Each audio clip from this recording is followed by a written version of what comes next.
Hi everybody. Okay, so my name is Maggie and I'm a fourth year audiology graduate student in my fourth year of my doctoral program. So I thought I'd make this video because I kind of want to share with people that might be interested in audiology what it's like to go to grad school. I was sort of inspired to do this video because there's a girl that works at the clinic that I'm at right now.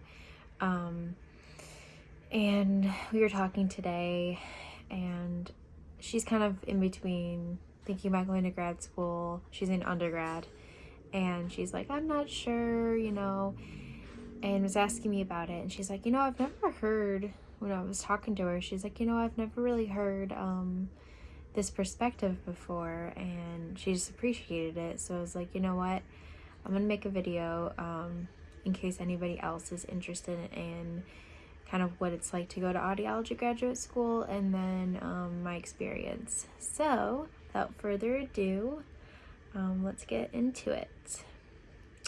So I went to undergrad and I majored in communicative sciences and disorders. And what that means is that there's two pathways. One is the speech pathology pathway and the other one is the audiology pathway.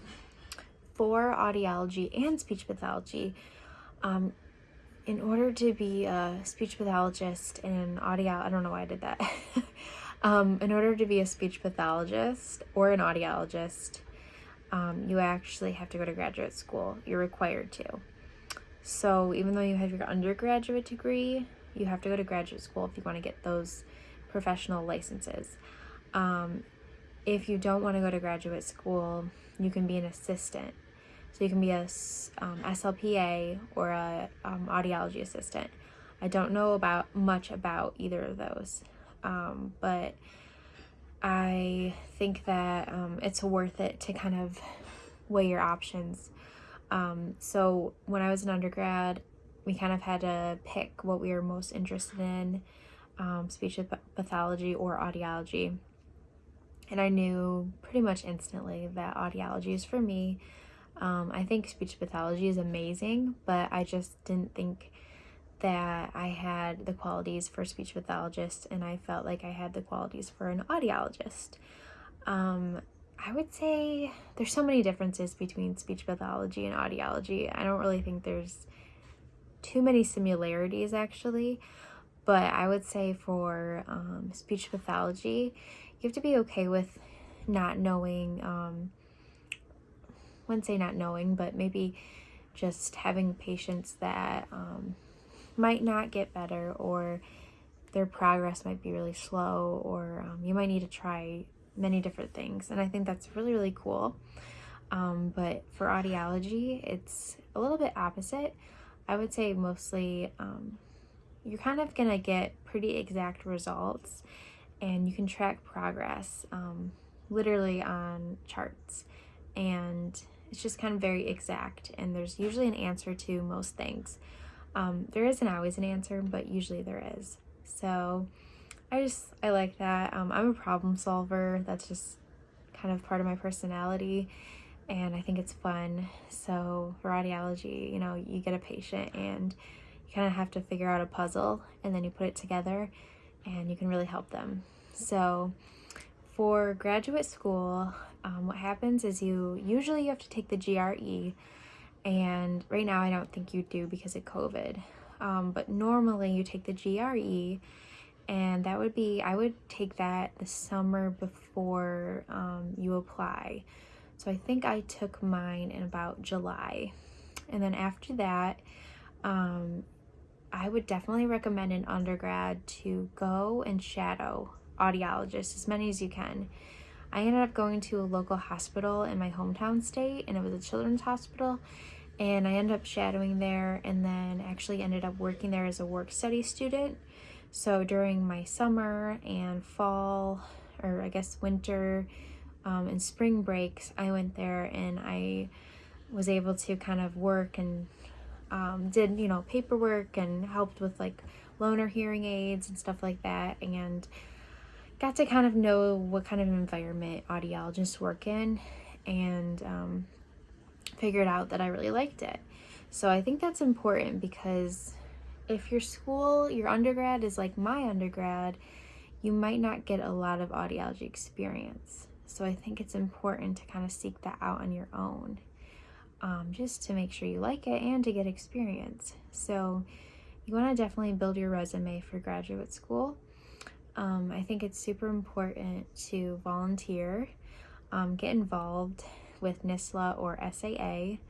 And then SAA is Student Academy of Audiology, and NISLA is National Speech something Hearing Association. I don't even know what it stands for. I was in that in undergrad, and now I'm in SAA, so I haven't done that in a while, but I would say definitely get involved with that. And also the undergrad I was talking to today, she was asking me about research, and she said, is that important? People might disagree with me, but in my opinion, I don't think research is 100% important. I definitely think it would make you look good on your application, and it's a good experience to have, because you will be doing a capstone project your 4th year. But with that being said, I don't know many people that did research in undergrad, and that's okay. You will have a research class. If your program is like mine, you will have one in graduate school, so it's okay. But I told her the main things is to get involved, shadow, get experience as much as you can, and volunteer. So whether that be volunteering at a convent like I did, or doing hearing screenings with your local SAA academy, it's just definitely something that you'll enjoy, and it'll also be good for you for experience. So that would be like my first bit of advice for undergrad. If you have more questions, just drop a comment below and I'll answer. But I would say as far as that, and then just take the GRE, don't forget about that. But that's, yeah, for undergrad. I don't think there's anything else I can think of right now. I would say for your letters of recommendation, just make sure you kind of get to know some of your professors or your bosses or somebody that can write you a great letter of recommendation. I definitely got really close with the person that my boss at the children's hospital I was at, and she wrote me a really, really nice letter of recommendation. I never read it, but I know it was really nice, and they mentioned it in the interview as well. So that was very nice of her, and I really appreciated it. And it really helped me, I believe. So that's another piece of advice.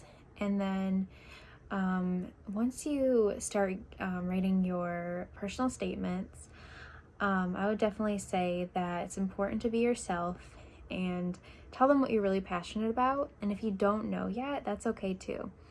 So just kind of give them a glimpse of who you are as a person and what you want to accomplish.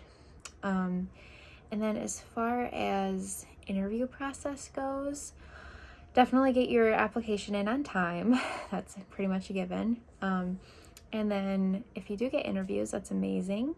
They might actually have open houses before that, and I would definitely go to that and write a thank you letter if you do go to one. And I actually didn't do that, and I regretted it. So I would definitely write a thank you letter if you talk to anyone, or if it's any of the schools that you go to for an open house, because I think that's super important, and I wish I would have done that, but that's okay. And then when you do get interviews, make sure that you're prepared. Bring in a binder or a folder with your resume, your letter of recommendations if you have those copies, your personal statement, your transcripts, any of that information that they had requested. It's super important to bring that in with you so that you're prepared, even though they might not even look at it or take it. I think it's important to be prepared and to feel prepared. Another piece of advice as far as what you're going to wear that day, I would definitely go, if you can, go and buy like a new outfit that you feel confident in, or if you have one at home, wear something that you feel really confident in, and something that's professional.